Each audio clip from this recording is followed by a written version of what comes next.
হলো, কিছু বলবে? দুধটা দিতে আসলাম বৌদি, চা করে খাবা? ও দাও। আমিও আছি বৌদি। শাশুড়া আমি চলে এসছি। লাইনে তুই একা আছিস নাকি? কিছু বললে? না না ও কিছু না, লাও। আমার দাও। সকালে আমারও চা খাওয়া হয়নি বৌদি। হো হো, এসো এসে খেয়ে যাও।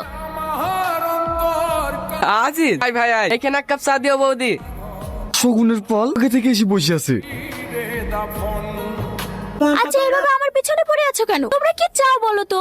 আমি তোকে বিয়ে করতে চাই। তোমরা সবাই? এত কথা বলতে পারবো না, আমি চাই। কিন্তু বিয়ে করলে তো আমি একজনকে করতে পারবো। এটা আবার কোনো ব্যাপার হলো? তোমার যাকে পছন্দ তুমি তাকে বেছে নাও। রোহান তুমিও? না না বৌদি, আমি তোমার জন্য আসিনি, আমি মাইকে ভালোবাসি। সত্যি? হ্যাঁ মাহি, আমি তোমাকে ভালোবাসি, আই লাভ ইউ। এইভাবে নয়, হিন্দি সিনেমার হিরো যেমন প্রপোজ করে আমাকে তেমন প্রপোজ করতে হবে, তাহলেই আমি উত্তর দেব। ঠিক আছে, কাল আমি হাঁটু গেড়ে আংটি হাতে সবার সামনে চিৎকার করে বলবো। ও বৌদি বলো না, তুমি কাকে বিয়ে করবা? আমি বিয়ে করতে রাজি, কিন্তু আমার একটা শর্ত আছে। কি শর্ত? আমাকে একটা বড় সীতাহার এনে বিয়ের প্রস্তাব দেবে, আমি তাকে বিয়ে করব। ঠিক আছে বৌদি, আমি নেকলেস কিনে আনছি। আসছি মাহি, কালকের জন্য রেডি থেকো।